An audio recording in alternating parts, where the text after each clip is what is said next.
जय हिंद, नमस्कार। प्रभात exam YouTube channel पर आप सभी लोगों का हार्दिक स्वागत एवं अभिनंदन है। आशा नहीं पूर्ण विश्वास है कि आप लोग स्वस्थ एवं मस्त होंगे, अपने लक्ष्य के प्रति समर्पित होंगे। मित्रों, भारतीय संविधान और राज्य व्यवस्था के अध्ययन और अध्यापन की श्रृंखला में आज हम आपके साथ चर्चा पर चर्चा करने जा रहे हैं एकात्मक सरकार के बारे में कि एकात्मक सरकार क्या है, एकात्मक सरकार की विशेषताएं क्या हैं, एकात्मक सरकार के गुण क्या हैं, एकात्मक सरकार के दोष क्या हैं, किस आधार पर यह वर्गीकरण किया गया। हम अपने पिछले लेक्चर में सरकार का वर्गीकरण कार्यपालिका और विधायिका के मध्य संबंधों के आधार पर किया कि कार्यपालिका और विधायिका के मध्य संबंधों के आधार पर सरकार को दो भागों में बांटा गया, संसदीय सरकार और अध्यक्षीय सरकार। अभी हम शक्तियों के निवास स्थान के आधार पर, शक्तियों के विभाजन के आधार पर सरकार का वर्गीकरण करने जा रहे हैं। शक्तियों के विभाजन के आधार पर या शक्तियों के निवास स्थान के आधार पर सरकार को दो भागों में बांटा जाता है, एकात्मक सरकार और संघात्मक सरकार। संघात्मक सरकार शक्तियों के विभाजन या शक्तियों के निवास के स्थान पर सरकार को दो भागों में विभाजित किया जाता, एकात्मक और संघात्मक। संविधान द्वारा स्पष्ट तौर पर शक्तियों को विभाजित किया जाता है कि शक्तियां कहां पर निहित होगी, शक्तियों का केंद्रण कहां होगा, किन किन संस्थाओं को कौन कौन सी शक्तियां मिलेगी, सरकार का स्वरूप क्या होगा। तो इस आधार पर सरकार को हम दो, पहला एकात्मक है, दूसरा संघात्मक सरकार की बात, unitary and federal government, union government की बात होती है। शासन का वह प्रारूप, शासन की वह प्रणाली एकात्मक सरकार कहलाती है जिसमें शक्तियों का केंद्रण केंद्र सरकार के हाथों में निहित हो। संविधान द्वारा सभी अधिकार और शक्तियां केंद्र को प्रदान की गई होती है। यहाँ स्थानीय सरकारें न केवल शक्ति और स्वायत्तता बल्कि अपना अस्तित्व भी केंद्रीय सरकार से प्राप्त करती हैं। ऐसी सरकार एकात्मक सरकार कहलाती है जहां शक्तियों का समग्र केंद्रण किसी एक ही सरकार में होता। वह एक सरकार कौन होती है? केंद्र सरकार होती है। संविधान द्वारा समस्त शक्तियां केंद्र सरकार को प्रदान की गई होती है। यहाँ पर राज्य सरकारें या स्थानीय सरकारें को जो अधिकार और शक्तियां मिलती है वह केंद्र की इच्छा पर निर्भर करती है। न केवल अधिकार और शक्तियां स्थानीय सरकारों को केंद्र की इच्छा पर निर्भर करती हैं, बल्कि इन सरकारों का राजनैतिक अस्तित्व भी या इनका अस्तित्व भी केंद्र की इच्छा पर निर्भर करता है। तो एकात्मक सरकार में केंद्र सरकार अधिकार संपन्न होती है, अधिकार युक्त होती है, सभी अधिकार उसको संविधान द्वारा प्रदान किया जाता। केंद्र सरकार को यह अधिकार होता कि वह अपने दायित्व दायित्वों की संपूर्ति में, अपने दायित्वों के निर्वहन में शक्तियों का प्रत्यायोजन अन्य संस्थाओं को, अन्य सरकारों को कर सकती है। वह अपने दायित्वों को पूरा करवाने में अपने अधिकारों का, अपने शक्तियों का हस्तांतरण, डेलीगेशन किसी अन्य संस्था को भी कर सकती है। यह सब कुछ संविधान द्वारा सुपरिभाषित किया गया होता। एकात्मक सरकार संसदीय सरकार भी हो सकती है। एकात्मक सरकार अध्यक्षीय सरकार भी हो सकती है। ब्रिटेन में एकात्मक सरकार है, लेकिन वह संसदीय सरकार है। फ्रांस में संघात्मक सरकार है, वह अध्यक्षीय सरकार है। एकात्मक सरकार में भी प्रशासनिक सुविधा के लिए, शासन प्रशासन को व्यवस्थित तरीके से चलाने के लिए केंद्र द्वारा, केंद्रीय सरकार द्वारा विभिन्न श्रेणियां भी बनाई जाती है, विभिन्न राजनीतिक इकाइयां भी बनाई जा सकती है, वे चाहे उनके कुछ भी नाम क्यों न दिए जाए। जैसे काउंटी की बात होती है, राज्य की बात होती है, या अन्य कोई भी नाम दिया जा सकता। तो एकात्मक सरकार संसदीय भी हो सकती है, अध्यक्षीय भी हो सकती है। एकात्मक सरकार में शासन प्रशासन की सुविधा के दृष्टिकोण से देश को अनेक राजनीतिक इकाइयों में विभक्त भी किया जाता, लेकिन उन राजनीतिक इकाइयों का कोई संवैधानिक अस्तित्व नहीं होता, संवैधानिक जीवन काल नहीं होता, बल्कि वह केंद्र सरकार के इच्छा पर बनती और बिगड़ती है। तो आगे हम आपके साथ चर्चा करेंगे अब कि एकात्मक सरकार की विशेषता क्या। अभी हमने आपको बताया कि एकात्मक सरकार क्या। कोई आपसे पूछता है कि एकात्मक सरकार का स्वरूप, एकात्मक सरकार किसे कहते हैं, तो आप यही कहना, सरकार का वह स्वरूप एकात्मक सरकार कहलाता है जिसके अंतर्गत, सरकार का वह स्वरूप एकात्मक सरकार कहलाता है जिसके अंतर्गत संविधान द्वारा संपूर्ण शक्तियां केंद्र सरकार को प्रदत्त की गई होती। यहाँ पर स्थानीय सरकारों, राज्य सरकारों का कोई संवैधानिक अस्तित्व नहीं होता। इनका जीवन मरण भी केंद्र सरकार की इच्छा पर निर्भर करता है। एकात्मक सरकार में केंद्र द्वारा अपने अधिकारों को प्रत्यायोजित किया जा सकता, डेलीगेट किया जा सकता अपने दायित्वों की पूर्ति के लिए। एकात्मक शासन व्यवस्था की जो पहली विशेषता है, एकात्मक शासन व्यवस्था की जो पहली विशेषता है वह है संविधान द्वारा शक्तियों के विभाजन का अभाव। संविधान द्वारा शक्तियों के विभाजन का अभाव। तो अब हम डिस्कस करने जा रहे हैं एकात्मक शासन व्यवस्था की विशेषताएं।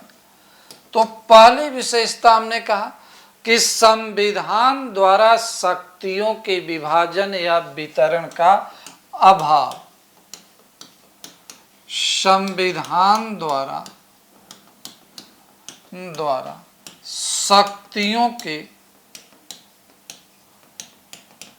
के विभाजन या वितरण का अभाव। वितरण का अभाव। एकात्मक शासन प्रणाली में संविधान द्वारा शक्तियों का केंद्रण किया गया होता। यह केंद्रण केंद्र सरकार में निहित होता। संविधान शक्तियों का बंटवारा केंद्र, राज्य, स्थानीय इकाइयों में नहीं किया होता। यहाँ संपूर्ण शक्तियां केंद्र में निहित होती है।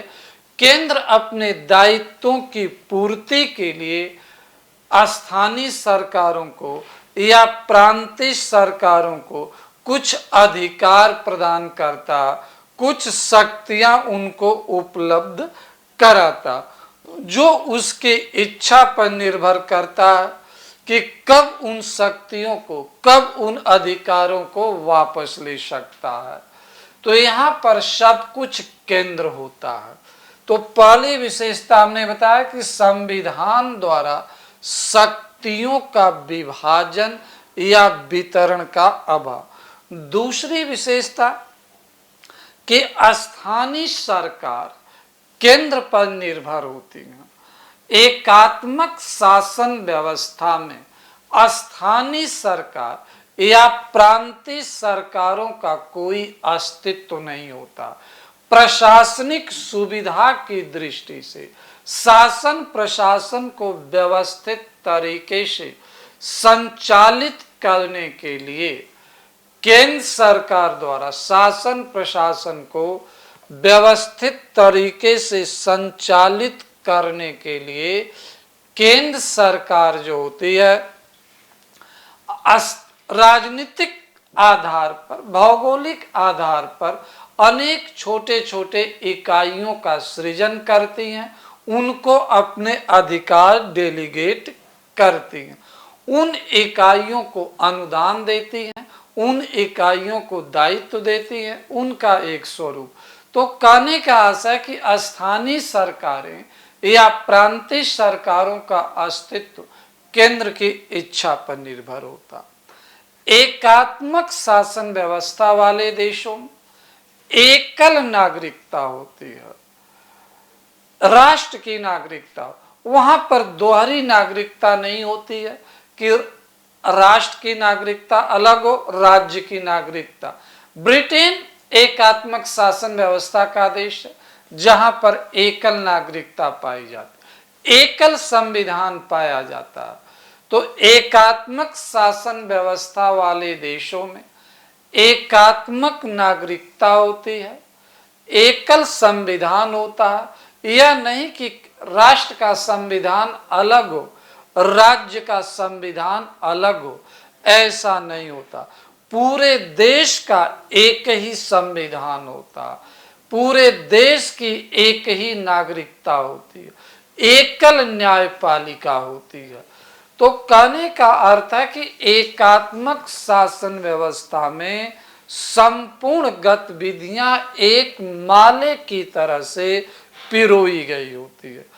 एकात्मक शासन व्यवस्था की चार विशेषताएं मैंने बताया कि संविधान द्वारा शक्तियों के वितरण का अभाव, दूसरा स्थानीय सरकार केंद्रीय सरकार पर निर्भर होती है, एकल नागरिकता होती है, एकल संविधान होता है, एकल न्यायपालिका होती है। ब्रिटेन एक एकात्मक सरकार का सबसे बेहतर उदाहरण है।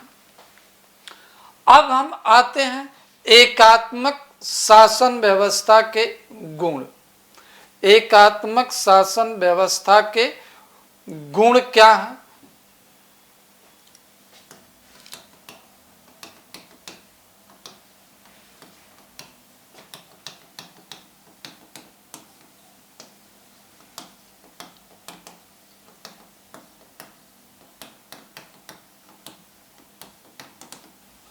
एकात्मक शासन व्यवस्था के गुण। देखिए, एकात्मक शासन व्यवस्था का पहला गुण है प्रशासनिक एकता। प्रशासनिक एकता,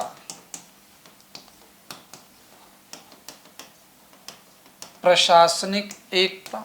दूसरा मजबूत सरकार, दूसरा मजबूत सरकार। तीसरा राष्ट्रीय एकता में सहायक, और राष्ट्रीय एकता में सहायक। देखिए, एक हमने अभी तीन गुणों की चर्चा करने जा, एकात्मक सरकार जो होती है उसमें प्रशासनिक एकता अधिक पाई जाती है। सरकार की समस्त शक्तियां केंद्र सरकार में निहित होती है। शासन के सभी अंग प्रशासनिक अभिकरण के अभिन्न अंग होते हैं। केंद्र सरकार द्वारा पूरे देश के लिए शासन प्रशासन के संबंध में दिशा निर्देश जारी किया जाता। एक ही कानून एक ही व्यवस्था संपूर्ण देश के लिए बनाई जाती है। इसलिए शासन प्रशासन के कार्यों में, कार्य करने के तौर तरीकों में, कार्य करने की शैली में, योजनाओं में, नीतियों में एक रूपता पाई जाती है। और शासन प्रशासन की नीतियों में, कार्यशैली में, कानूनों में एक रूपता होने के कारण सत्ता संघर्ष नहीं होता है, उत्तरदायित्व को लेकर विवाद नहीं होता है, कार्य क्षेत्र को लेकर के विवाद नहीं होता है। तो कहा जाता है कि एकात्मक शासन व्यवस्था में एक रूपता होती है। यह एक रूपता कानून में भी होती है, कार्य क्षेत्र में भी होती है, उत्तरदायित्व में भी होती है। यहाँ पर किसी भी प्रकार का कोई मतभेद या विवाद नहीं उत्पन्न होता। और एकात्मक शासन व्यवस्था या प्रशासनिक एकता के कारण विघटनकारी ताकतों पर आसानी से नियंत्रण स्थापित होता है। आसानी से राष्ट्र विरोधी गतिविधियों को नियंत्रित किया जाता है। प्रशासनिक एकता के कारण आंतरिक सुरक्षा को चुनौती उत्पन्न करने वाले कारकों के विरुद्ध त्वरित कार्रवाई की जा सकती है। आंतरिक सुरक्षा को नकारात्मक दृष्टिकोण से प्रभावित करने वाले कारकों के विरुद्ध प्रभावी कदम उठाया जाता है। दूसरा जो गुण है, एकात्मक सरकार मजबूत होती है, स्ट्रांग होती है। मजबूत सरकार कठोर निर्णय लेने में भी सक्षम होती है, जटिल परिस्थितियों में भी आसानी से निर्णय लेने में सक्षम होती है। एकात्मक शासन प्रणाली में सभी शक्तियां संविधान द्वारा केंद्र को दी गई होती हैं। शक्तियों का बंटवारा या विभाजन नहीं किया गया होता है, इसलिए सरकार पूर्णतया सक्षम होती है, मजबूत होती है। वह अपनी इच्छा अनुसार कार्य करती है, योजनाओं को लागू करती है। एकात्मक शासन व्यवस्था में केंद्र और राज्यों के बीच क्षेत्राधिकार संबंधी विवाद की संभावना नहीं होती है। इसलिए कहा जाता है कि एक मजबूत सरकार राष्ट्र की समग्र एकता हो, अखंडता हो या समग्र सुरक्षा, चाहे वह राष्ट्रीय सुरक्षा, बाह्य सुरक्षा हो या आंतरिक सुरक्षा हो, उसको मजबूत करने में सहायक होती है। एकात्मक सरकार संकट काल के लिए उपयुक्त होती है। एकात्मक सरकार राष्ट्रीय एकता को बनाए रखने में सहायक।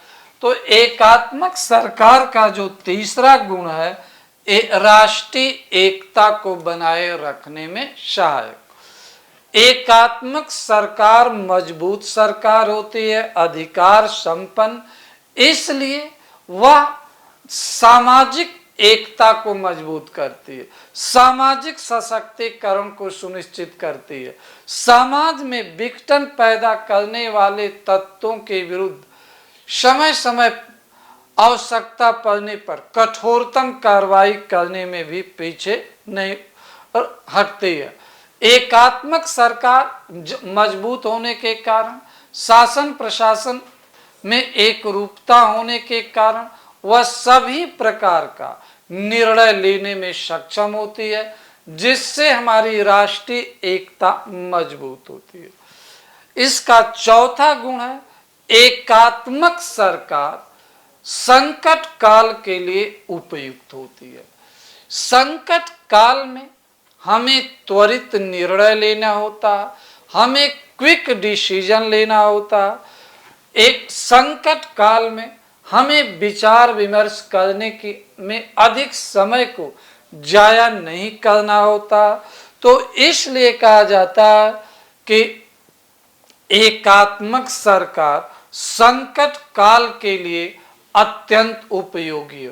तो इसका एक चौथा गुण है संकट काल के लिए अत्यधिक उपयुक्त होना। संकट काल के लिए उपयुक्त होना, संकट काल के लिए अत्यधिक उपयुक्त होना। अब नेक्स्ट है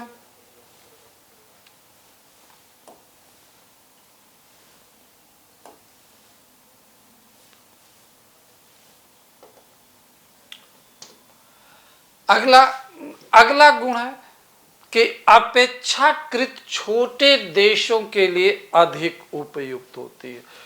एकात्मक शासन प्रणाली या एकात्मक सरकार छोटे देशों के लिए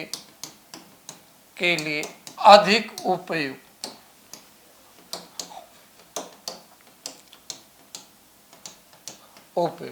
छोटे देशों में विविधता का अभाव होता है, चाहे वह सांस्कृतिक विविधता या भौगोलिक विविधता, धार्मिक विविधता, भाषाई विविधता या जलवायु संबंधी विविधता या क्षेत्रीय विविधता। छोटे देशों में जब विविधता का अभाव होता तो ऐसे में वहाँ एकात्मक शासन प्रणाली को प्रभावपूर्ण तरीके से इम्प्लीमेंट किया जा सकता है और वहाँ पर राजनीतिक, सामाजिक, सांस्कृतिक एकरूपता स्थापित करके राष्ट्र को मजबूत बनाया जा सकता है। और छोटे देशों के लिए एकात्मक शासन प्रणाली के अस्तित्व में होने के कारण केंद्र और राज्यों में अलग अलग प्रशासनिक व्यवस्था, अलग अलग सरकारों का सृजन नहीं करना पड़ता, जिसके कारण आर्थिक व्यय में भी कमी आती है, आर्थिक मितव्ययता भी दिखाई पड़ती। अगर केंद्रीय सरकार का स्वरूप अलग हो, राज्य सरकार का स्वरूप अलग हो, दोनों साथ साथ काम करती हैं, तो इसके कारण प्रशासनिक व्यय भी बढ़ता है, आर्थिक व्यय भी बढ़ता। प्रशासनिक व्यय में वृद्धि के कारण संसाधनों की कमी होती है, संसाधनों की कमी होने के कारण सामाजिक आर्थिक गतिविधियों को पर्याप्त प्रोत्साहन नहीं मिल पाता। नेक्स्ट, यह कम खर्चीली होती है। अभी मैंने कहा कि एक ही व्यवस्था होने के कारण, एक टायर सिस्टम होने के कारण हमारे प्रशासनिक व्यय में कमी होती। जैसे सपोज दैट भारत की हम बात करते हैं, केंद्र में भी संसदीय सरकार, राज्यों में भी राज्य सरकार है, राज्यों में भी राज्यपाल मुख्यमंत्री की व्यवस्था कर, केंद्र में अलग, तो यहाँ खर्चे बढ़ जाते। अगर राज्यों में राज्यपाल के माध्यम से या केंद्र सरकार द्वारा नियुक्त किए गए प्रतिनिधित्व के माध्यम से काम किया जाए तो खर्चे में कमी आए, लेकिन बड़े देशों के लिए संभव नहीं, छोटे देशों के लिए संभव। तो एकात्मक शासन प्रणाली को कम खर्चीली कहा जाता। एकात्मक शासन प्रणाली लोचशील होती है। लोचशील होने का एक कारण यह भी है कि संविधान ने संपूर्ण अधिकार शक्तियां केंद्र को दे रखा, केंद्र को यह अधिकार दे रखा कि वह अपने विवेक के आधार पर निर्णय ले सकता। तो इसलिए केंद्र सरकार जैसी परिस्थितियां होती है, जैसी स्थितियां उत्पन्न होती है, उनके अनुसार टाइम टू टाइम वह निर्णय लेता, इसलिए इसे लोचशील माना जाता है। तो अभी हमने बताया एकात्मक सरकार के गुण क्या है। अब आगे हम डिस्कस करेंगे एकात्मक सरकार के दोष। एकात्मक सरकार के दोष। एकात्मक सरकार के दोष। Demerit of unitary government. एकात्मक सरकार के दोष क्या? एकात्मक सरकार में अधिकारों का केंद्रण अत्यधिक होता, अधिकारों और शक्तियों का विकेंद्रीकरण का अभाव पाया जाता। अधिकारों का केंद्रण होना या विकेंद्रीकरण का अभाव एकात्मक सरकार की एक प्रमुख कमी है, एक प्रमुख अवगुण है या एक प्रमुख दोष है। जब शक्तियों का केंद्रण किसी एक सरकार में होता तो सामान्यतया वह उसके निरंकुश होने की संभावना अधिक होती है, उसमें तानाशाही प्रवृत्ति अधिक दिखाई पड़ने लगती है। तो एकात्मक शासन व्यवस्था में शक्तियों का केंद्रण होता, अधिकारों का केंद्रण होता।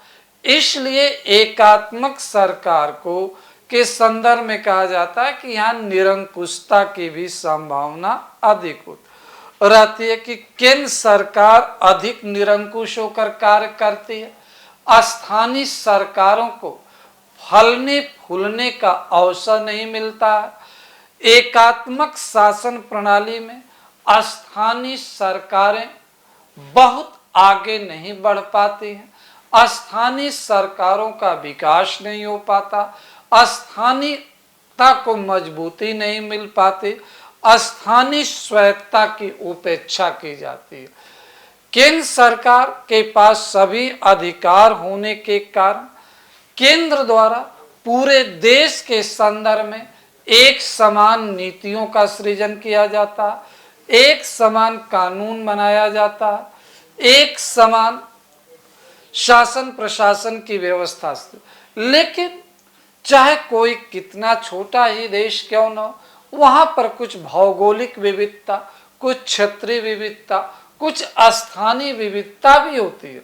हमें शासन प्रशासन की नीतियों का निर्माण करते समय, योजनाओं का निर्माण करते समय क्षेत्रीय विविधता को भी ध्यान में देखना होगा, भौगोलिक विविधता को ध्यान में देखना होगा, सांस्कृतिक विविधता को ध्यान में देखना चाहिए।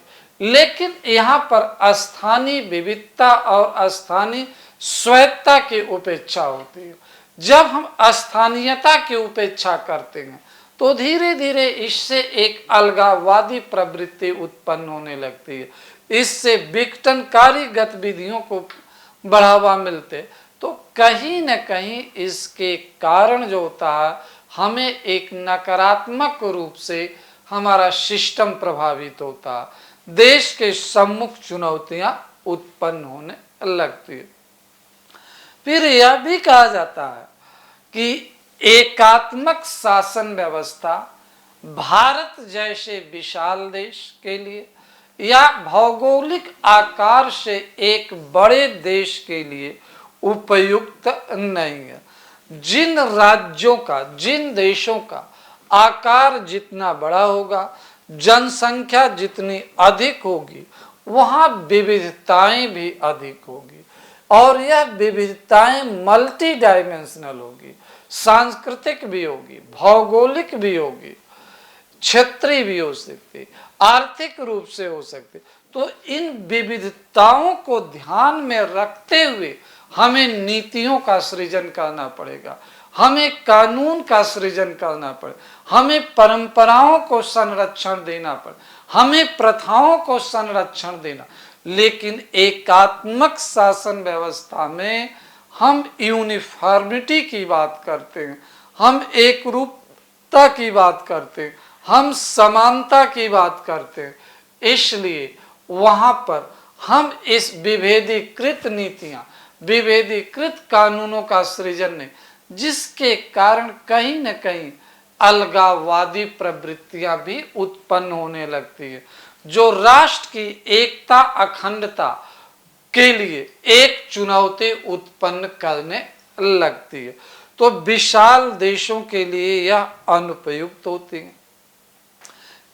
एकात्मक शासन व्यवस्था के बारे में कहा जाता, यहाँ अकुशल शासन होता, एकात्मक शासन व्यवस्था में सरकार उत्तरदायी नहीं होती, अनुत्तरदायी होती है।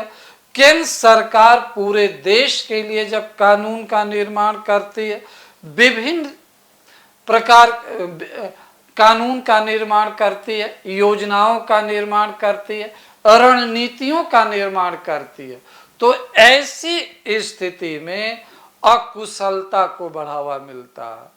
कहा जाता है कि अलग अलग आवश्यकताएं होती है, उन आवश्यकताओं के अनुसार हमें नीतियों का निर्माण करना चाहिए, योजनाओं का निर्माण करना चाहिए।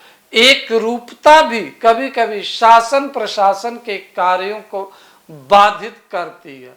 एक रूपता की नीति लागू करने के कारण हम गलत दिशा में कार्य करने लगते हैं, गलत रणनीति अपनाकर कार्य करने लगते हैं। इसे योग्यता और सक्षमता को बढ़ावा नहीं मिलता। तो इस प्रकार के शासन को हम अकुशल शासन की श्रेणी में रखते हैं। एकात्मक शासन व्यवस्था में केंद्र को अधिकार दिया गया, नीतियों का केंद्र के हाथों में होता है, जिसके कारण जो होता है एकात्मक शासन प्रणाली में केंद्र सरकार पर कार्यभार अधिक होता है। जब कार्यभार अधिक होता है, कार्यों का विभाजन नहीं होता, शक्तियों का विभाजन नहीं होता, तो उसका नकारात्मक प्रभाव परफॉर्मेंस पर पड़ता। केंद्र सरकार कार्य के बोझ से दब चुकी होती है।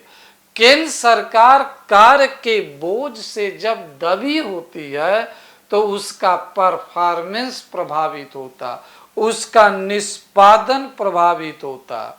तो शक्तियों के विकेंद्रीकरण, कार्यों के उपयुक्त विभाजन न होने के कारण इसका सीधा प्रभाव केंद्र के निष्पादन पर, केंद्र के क्रियाकलापों पर पड़ता।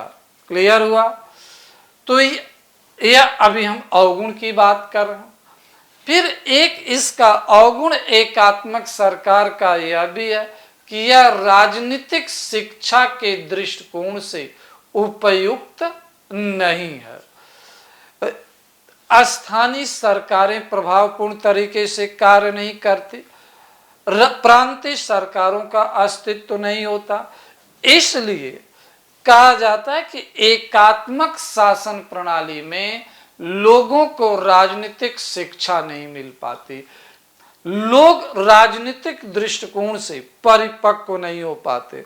निचले स्तर पर जो है नेतृत्व आसानी से पैदा नहीं होता।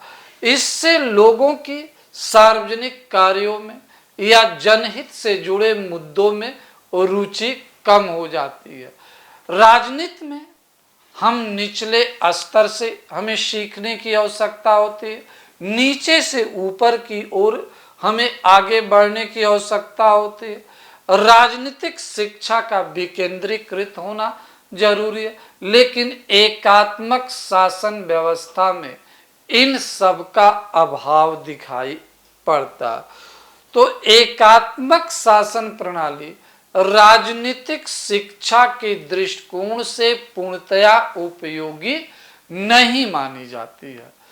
तो यह एकात्मक शासन व्यवस्था की हम बात किया अभी कि एकात्मक शासन प्रणाली की विशेषता क्या है, एकात्मक शासन प्रणाली के गुण क्या है, एकात्मक शासन प्रणाली के दोष क्या है, इस पर हमने चर्चा परिचर्चा आपके साथ किया। तो हम उम्मीद करते हैं कि एकात्मक शासन प्रणाली के बारे में आपको समग्र जानकारी हो चुकी होगी। एकात्मक शासन प्रणाली क्या है, इसकी उपयोगिता क्या है, यह सब कुछ मैंने आपके साथ शेयर किया। अब अगली क्लास में हम आपके साथ डिस्कस करेंगे संघात्मक शासन प्रणाली क्या होती है, संघात्मक शासन प्रणाली की विशेषताएं क्या होती हैं, संघात्मक शासन प्रणाली के गुण क्या होते हैं, दोष क्या, इन दोनों में अंतर क्या होता, इसके बारे में हम आपके साथ चर्चा परिचर्चा हम नेक्स्ट लेक्चर में करेंगे। तब तक के लिए बहुत बहुत धन्यवाद, शुभकामनाएं। और हमारी आपसे अपेक्षा है, आग्रह भी है कि आप प्रभात एग्जाम यूट्यूब चैनल को आप सब्सक्राइब करें, इसके बारे में दूसरों को बताएं, जिससे कि प्रभात एग्जाम चैनल के प्रयासों का लाभ अन्य लोगों को भी मिल सके। शुभकामनाओं के साथ बहुत बहुत धन्यवाद। स्वस्थ रहिए, मस्त रहिए, अपने लक्ष्य के प्रति समर्पित।